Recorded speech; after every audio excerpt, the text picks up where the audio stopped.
श्रीमते रामानुजाय नमः। श्रीकृष्ण परब्रह्मणे नमः। మనం చాలా వీడియోల తర్వాత మళ్ళీ మనం ఇవాళ భగవద్గీత మళ్ళీ అనుసంధానం చేసుకుంటున్నాం. చాలా రోజులైంది భగవద్గీత మొదటి వీడియో చేసి, అంటే మొదటి వీడియో చేసి చాలా కాలమైంది. ఇది రెండో వీడియో. అయితే మధ్యలో రామాయణం కూడా మనం అనుసంధానం చేసుకుంటున్నాం కనుక ఇటు రామాయణం అటు భగవద్గీత చేయడంలో భగవద్గీత కొంచెం ఆలస్యమైంది. మొదటే అనుకున్నాం మనం రామచంద్రమూర్తిని, కృష్ణ పరమాత్మని ఇద్దరిని మనం తెలుసుకోవడమా కాదు, అనుసంధానం చేసుకుందాం, ఇద్దరిని సంకీర్తన చేద్దామని అనుకున్నాం. ఇప్పుడు మనం మొదటి వీడియోలో ఏం తెలుసుకున్నాం, ఏమిటి అనుసంధానం చేసుకున్నాము, నేను తెలుసుకున్నాం అంటున్నాం, తెలుసుకోవడం కాదు, అనుసంధానం ఏమిటి చేసుకున్నాం, అసలు గీతాశాస్త్రం అంటే ఏమిటి, భగవద్గీత అని పేరెందుకు వచ్చింది, గీత అని ఎందుకు అన్నారు,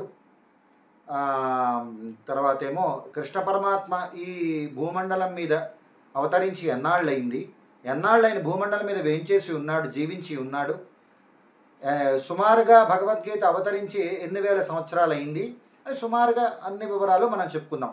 అలాగే భగవద్గీతని యోగశాస్త్రం అని ఎందుకంటారు, ఉపనిషత్తు అని ఎందుకంటారు, బ్రహ్మ విద్య అని ఎందుకంటారు, అన్నీ మనం ముందు వీడియోలో మనం అనుసంధానం చేసుకున్నాం. దీన్ని అనుగ్రహించారు. సరే, మొత్తం 18 అధ్యాయాలు కదా భగవద్గీత. దీన్ని 3 భాగాలు చేసుకుందాం. మనం చేయలేదు, పెద్దలే చేశారు. 6, 6, 6 18 అధ్యాయాలు. అంటే షట్కం, ఒక 6 అధ్యాయాలని కలిపి షట్కము అంటారు. అలాగే ప్రథమ షట్కం, ద్వితీయ షట్కం, తృతీయ షట్కం అని మొత్తం 18 అధ్యాయాలు కలిపి 3 షట్కాల కింద విభజించారు. ఎందుకలా విభజించారు అంటే అందులో చెప్పేటువంటి సబ్జెక్ట్ మారుతోందన్నమాట. 6 అధ్యాయాలు ఒక సబ్జెక్టు, 6 అధ్యాయాలు ఇంకొంచెం వివరం, మరో 6 అధ్యాయాలు ఇంకొంచెం వివరం చెప్పుకుంటూ వచ్చారు భగవద్గీతలో. ఏమిటి మొదటి షట్కంలో ఏమిటి అంటే, మొదటి 6 అధ్యాయాల్లో ఏముంది మనకి భగవద్గీతలో, కర్మయోగం జ్ఞానయోగాలు ఎలా చేయాలి, కర్మయోగ జ్ఞానయోగాల వల్ల ఆత్మసాక్షాత్కారం ఎలా కలుగుతుంది అన్నది ప్రధానంగా చెప్పారు మొదటి 6 అధ్యాయాల్లో. ఇంకా ద్వితీయ షట్కం అంటే 7వ అధ్యాయం నుంచి 12వ అధ్యాయం వరకు అనుకుందాం, తర్వాత 6 అధ్యాయాలు. కర్మయోగ జ్ఞానయోగాల ద్వారా భక్తి యోగం ఎలా సిద్ధిస్తుంది, భగవద్ అనుభవం ఎలా కలుగుతుంది అనేది సుమారుగా ఆ 7 నుంచి 12 అధ్యాయాల్లో చెప్పారు. ఇంకా మూడవ షట్కం అంటే ఇంచుమించు 13 నుంచి 18 అధ్యాయాలు. కర్మయోగం, జ్ఞానయోగం, భక్తి యోగం గురించి ముందధ్యాయాల్లో చెప్పనటువంటి విషయాలు ఇందులో చెప్పారు. ఆల్రెడీ కొంత చెప్పారు, కర్మయోగం అంటే ఏమిటి, జ్ఞానయోగం అంటే ఏమిటి, భక్తి యోగం అంటే ఏమిటి అని వివరంగా చెప్పుకొని వచ్చారు ముందు అధ్యాయంలో కృష్ణ పరమాత్మ. ఇక్కడి నుంచి ఆ కర్మయోగం, జ్ఞానయోగం, భక్తి యోగం గురించి కొన్ని చెప్పని విషయాలు ఈ అధ్యాయాల్లో మళ్ళీ ఆయన ఎత్తుకొని చెప్పడం ప్రారంభించాడు కృష్ణ పరమాత్మ. అలాగే కొత్త విషయాలు కూడా చెప్పారు ఇందులో. ప్రకృతి గురించి చెప్పారు, బద్ధజీవుల గురించి చెప్పారు, ముక్తుల గురించి చెప్పారు, సుర నర తిరియక్ స్థావరముల గురించి చెప్పారు, అలాగే పరమాత్మ గురించి చెప్పారు ఈ 3వ షట్కంలో. సరే, మొదటి అధ్యాయం పేరేమిటి భగవద్గీతలో, అర్జున విషాదయోగము అన్నారు. అదేమిటండి, విషాదం కూడా యోగమేనా అంటే, అర్జునుడి మనస్సు కలత చెంది అర్జునుడు తనని శరణాగతి చేస్తే పరమాత్మ అనుగ్రహించాడు, కృష్ణ పరమాత్మ అనుగ్రహించాడు ఈ భగవద్గీతని కదా. విషాదం కూడా తత్వజ్ఞాన సంపాదనకి ఒక యోగమేంట అంటే ఉపాయమే. విషాదం కూడా భగవంతుని పొందడానికి ఒక ఉపాయమేంట. విషాదం అంటే తన ప్రయత్నాన్ని తనని తాను రక్షించుకోవడానికి చేసుకోకుండా భగవంతుని పట్లే తన బాధ్యతనంతటినీ కూడా ఉంచి స్వామి నీవే శరణు అని ఉండడం. అంటే భగవంతుని పట్లే భగవంతుని యందే మన సకలమైనటువంటి బాధ్యతలు ఉంచి భగవంతుడే రక్షణగా చేసుకొని ఉండడాన్ని విషాదము అంటారు. అందుకే దాన్ని విషాదం అనలేదు, విషాదం అని కాదు, విషాద యోగము అన్నారనమాట. అంటే తన రక్షణ ప్రయత్నానికి తాను ప్రయత్నించకపోవటం, అందువల్ల అది విషాదం కూడా యోగమైంది, విషాద యోగం. ఇంకా ఏం జరుగుతోంది కదా, ధృతరాష్ట్రుడు యుద్ధ వార్తలు అడుగుతాడు సంజయుణ్ణి. సమాధానంగా సంజయుడు చెప్తాడు. ఏం చెప్తాడు, ధర్మక్షేత్రే కురుక్షేత్రే సమవేతాయుత్సవ మామకాహ పాండవాశ్చైవ కిమకుర్వత సంజయ అన్నాడు ఆయన. ఇదేమిటిది? ధృతరాష్ట్రుడు ఎటువంటి వాడు?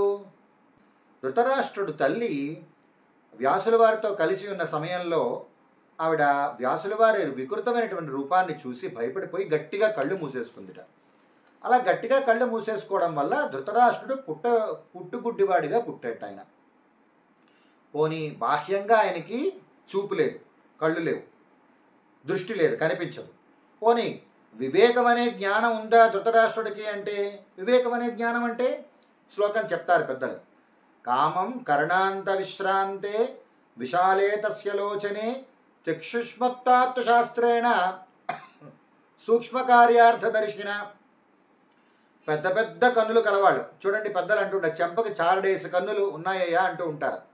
అలా పెద్ద పెద్ద కన్నులు ఉన్నప్పటికీ కూడా శాస్త్రజ్ఞానంలో సూక్ష్మమైనటువంటి అర్థ విమర్శన పాఠం లేదనుకోండి, వాడు కన్నులు ఉన్నవాడిగా పరిగణించబడట.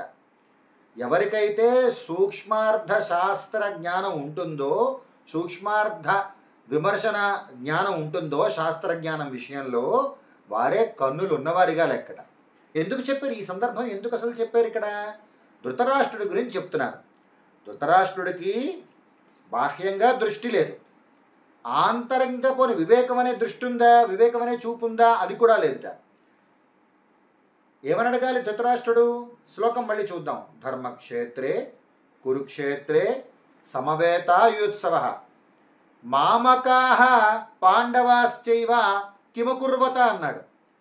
ధర్మక్షేత్రమైనటువంటి కురుక్షేత్రమందు యుద్ధం చేయడానికి సిద్ధపడినటువంటి వీరందరూ కూడా ఎవరు? వారందరూ అంటే మామకాహ నా వాళ్ళు, పాండవాశ్చైవ పాండవులు కూడా కిమకుర్వత అని అడిగాడు.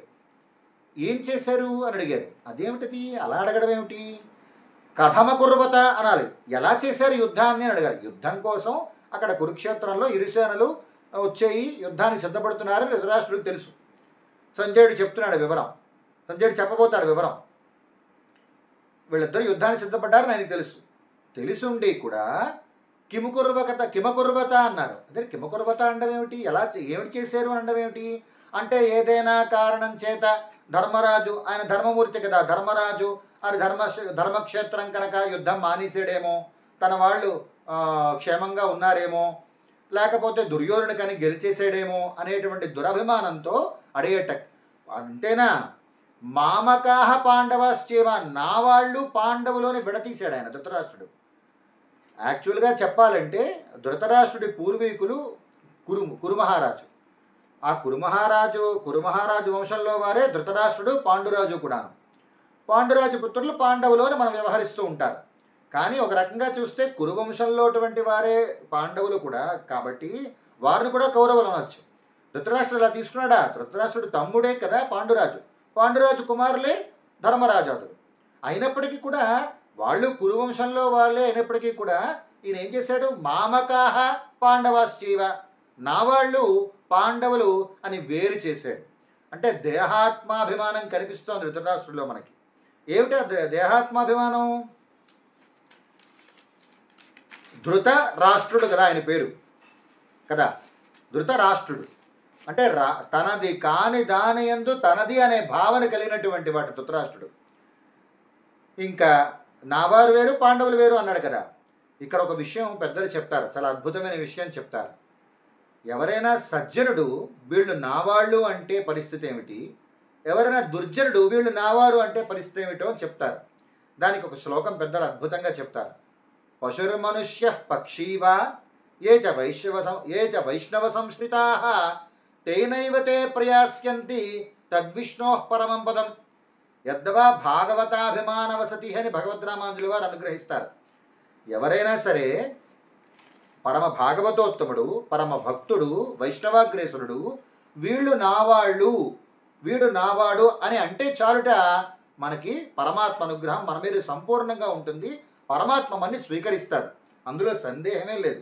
అది పశువులైనా పక్షులైనా ఏ ఏ విధమైనటువంటి జాతుల్లో ఉన్నవైనా మనుష్యులైనా ఎవరైనప్పటికీ కూడా ఒక పరమ భాగవతోత్తముడు, పరమ భక్తుడు వీడు నావాడయ్యా, అయితే ఈ పశువు నాది, అయితే ఈ పక్షి నాది లేకపోతే ఈ మనుష్యుడు వీడు నావాడు అని అంటే చాలుట. అంటే పరమ భాగవతోత్తముని ఆశ్రయించుకొని ఉండేటువంటి పశువులైనా మనుష్యులైనా పక్షులైనా ఏవైనప్పటికీ కూడా ఆ పరమ భాగవతోత్తముని పరమ భక్తుడిని ఆశ్రయించుకొని ఉంటే భగవంతుడు ఖచ్చితంగా వారిని అనుగ్రహిస్తాడని ఆ శ్లోకం తాలూకు అర్థం. అందుకే ఎప్పుడైనా సరే మనం ఏం కోరుకోవాలి, ఎవరైనా పెద్దలు భాగవతోత్తములు పరమ భక్తులు వీడు నావాడు అని వాళ్ళతో మనం అనిపించుకోవాలి, చాలు భగవంతుడు మనం రక్షించేస్తాడు, చూడక్కర్లేదు. ఇంకా ధృతరాష్ట్రుడు ఏం చేశాడు? ధృతరాష్ట్రుడు ఎటువంటి వాడు? తనది కాని దాని యందు తనది అనే భావనతో ఉన్నటువంటి వాడు. అంటే రాష్ట్రమును ధరించేవాడు. ఏమిటి రాష్ట్రాన్ని ధరించడం? శరీరం. తనది శరీరం వేరు ఆత్మ వేరు అనేటువంటి భావన ఉండాలి. అలా కాకుండా శరీరము ఈ దేహమే ఆత్మ అనేటువంటి భావనతో ఉన్నాడైన ధృతరాష్ట్రుడు. దురభిమాని, పైగా అధర్మపరులైనటువంటి పుత్రుల్ని మరింత ఆయన వెనకేసుకొస్తున్నాడు కనుక ఆయన అధర్మపరుడే అయినాడు ఒక రకంగా చెప్పాలంటే.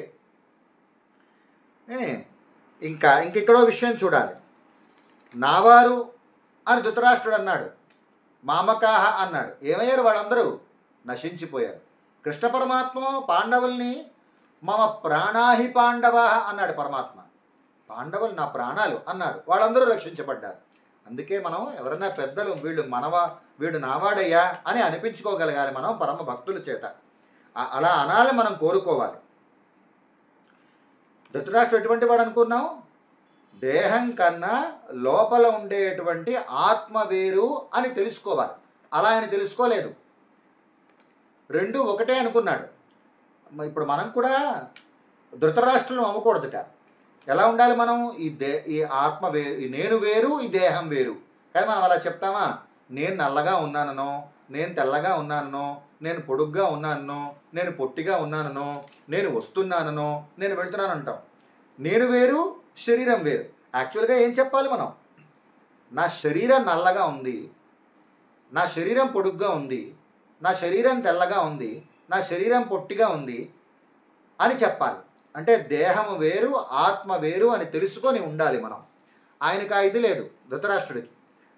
అందువల్ల వాళ్ళని అభిమానించాడు. తన పుత్రుల మీద ఉండేటువంటి ప్రేమాశయం చేత ఆయనకి బాహ్యంగానూ కనులు మూసుకుపోయినాయి, అంతరంగా కూడా ఆయన కన్నులు మూసుకుపోవడం వల్ల దుర్యోధనాదులు నశించిపోయారు.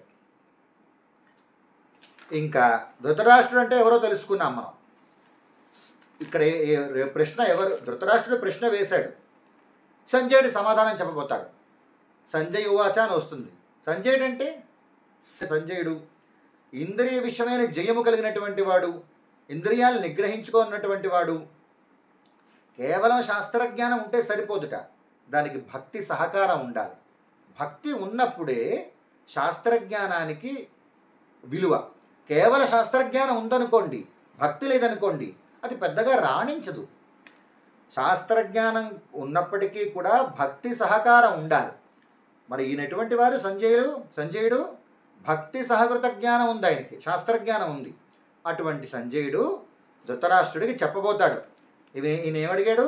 ధర్మక్షేత్రే కురుక్షేత్రే సమవేతాయుత్సవ మామకాహ పాండవాశ్చైవ కిమకుర్వత. నా వాళ్ళు పాండవులు ఏం చేశారయ్యా అన్నాడు. ఈయన చెప్తాడు 699 శ్లోకాల తర్వాత, యత్ర యోగేశ్వర కృష్ణో యత్ర పార్థో ధనుర్ధర తత్ర శ్రీర్విజయో భూతి ధ్రువానేతరముదర్మమ అని సమాధానం. యాక్చువల్గా ఈయన అడిగినటువంటి ప్రశ్నకి సమాధానం అది.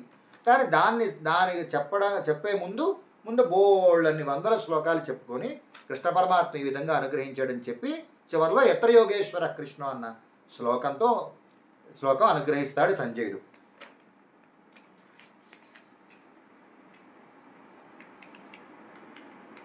సంజయుడు అంటే ఏమనుకున్నాం ఇందాకలా? సమ్యక్ జయము కలిగినటువంటి వాడు, అంటే ఇంద్రియములను చక్కగా నిగ్రహించుకోగలిగినటువంటి వాడు.